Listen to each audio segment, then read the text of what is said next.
Subscribe कीजिए अजीब दुनिया चैनल को और बेल आइकन को भी दबाइए ताकि आने वाली वीडियो का नोटिफिकेशन आपको तुरंत ही मिल सके।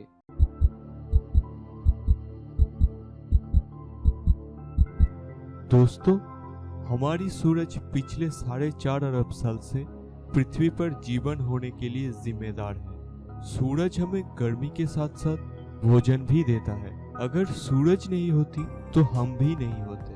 आज के एपिसोड में हम जानेंगे सूरज से जुड़े हुए कुछ रोचक तथ्यों के बारे में।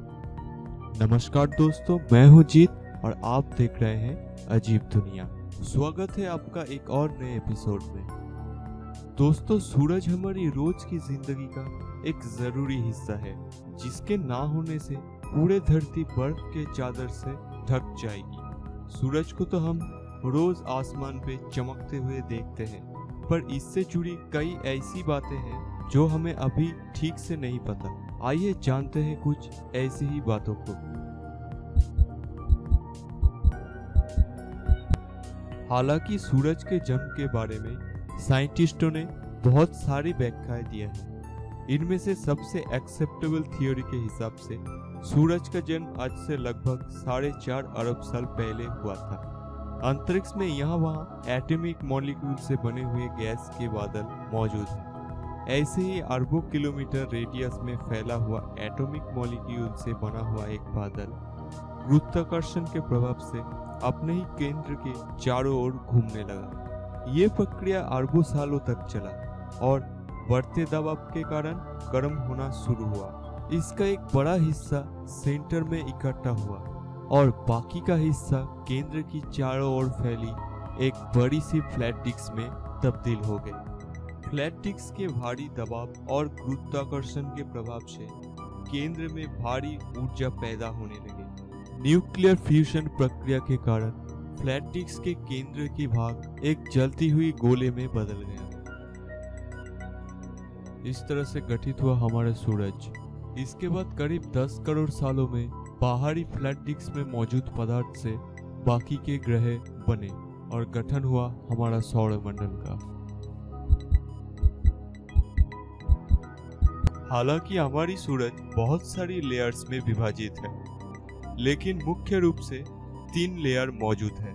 सूरज के कोर में हो रहे थर्मोन्यूक्लियर रिएक्शन के माध्यम से सूरज हाइड्रोजन को हीलियम में बदलते हैं, जिससे हर वक्त लाखों करोड़ों टन का ऊर्जा सूरज के अंदर पैदा होते हैं। सूरज के अलग अलग लेयर्स में तापमान भी अलग अलग होते हैं।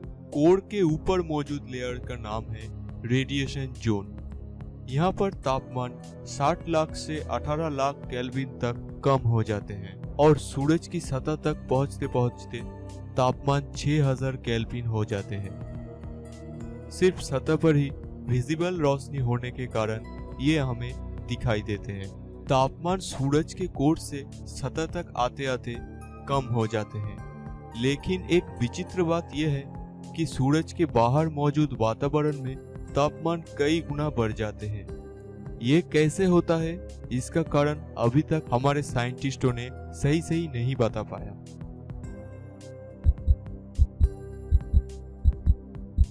दोस्तों, आपको जानकर यह हैरानी होगी कि हमारी सूरज इतना विशाल है कि इसकी कोर में उत्पन्न हुई ऊर्जा को इसकी सतह तक आते आते 1,70,000 सालों का समय लगता है। इसका यह मतलब है आज हम जिस धूप को देख रहे हैं या अनुभव कर रहे हैं, उसके बनने की प्रक्रिया आज से लगभग 1,70,000 साल पहले शुरू हुई थी। एक बात और भी है जिससे हम सूरज की विशालता का अंदाजा लगा सकते हैं। सूरज की आकार इतना बड़ा है कि इसके अंदर 13 लाख पृथ्वियां समा सकते हैं। हमारे सौरमंडल की कुल द्रव्यमान का 99% हिस्सा केवल सूरज में ही है। इसका मतलब बाकी बचे हुए 1% हिस्से में ही बाकी के सारे ग्रह आते हैं। इसका मतलब है हमारे सौरमंडल के कुल द्रव्यमान में हमारी पृथ्वी बहुत ही छोटी भूमिका निभाती है।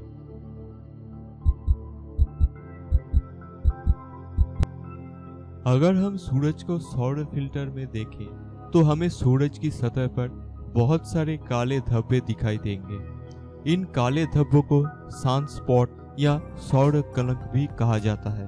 हर 11 सालों में सूरज की सतह पर इसकी संख्या बढ़ जाती है। वैज्ञानिकों का मानना है इस जगह का तापमान सूरज की बाकी जगहों की तुलना में कम होने के कारण सनस्पॉट दिखाई देते हैं। मिल्की वे गैलेक्सी के बाहरी छोर पर हमारा सूरज मौजूद है। जिस तरह सौरमंडल में स्थित सभी ग्रह सूरज की परिक्रमा करते हैं, ठीक उसी तरह से सूरज भी आकाशगंगा की केंद्र का परिक्रमा करते हैं। 250 किलोमीटर प्रति सेकंड की गति से आकाशगंगा का एक चक्कर पूरे करने में सूरज को 25 करोड़ सालों की समय लगता है। मतलब जब से इंसान पृथ्वी पर आए हैं तब से अब तक सूरज ने आकाशगंगा की एक भी चक्कर पूरे नहीं किए।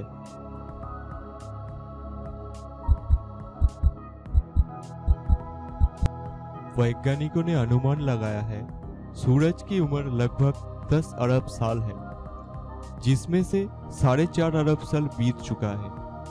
अनुमान है सूरज 5.5 अरब सालों में एक रेड जाइंट बन जाएगा। सूरज की कोर में 75% हाइड्रोजन और 25% हीलियम है, जो लगातार थर्मोन्यूक्लियर रिएक्शन के वजह से हाइड्रोजन से हीलियम में परिवर्तित हो रहे हैं। अनुमान है आने वाले 5.5 अरब सालों में सूरज के कोर में मौजूद सारे हाइड्रोजन हीलियम में परिवर्तित हो जाएगा और सूरज आज से लगभग 200 गुना बड़ा और 10,000 गुना ज्यादा चमकदार बन जाएगी। इतना बड़ा हो जाने के कारण सूरज पृथ्वी को अपने अंदर समा लेगा। उसके बाद सूरज धीरे धीरे ठंडे होकर शुक्र से भी छोटे आकार धारण कर लेगी। दोस्तों, हमारा आज का ये एपिसोड आपको कैसा लगा कमेंट करके जरूर बताइए। अच्छे लगे तो लाइक और शेयर भी कीजिए, साथ ही साथ चैनल को भी सब्सक्राइब कीजिए। आज के लिए बस इतना ही। मैं जीत फिर से मिलते हैं एक और नए एपिसोड के साथ। तब तक के लिए नमस्कार।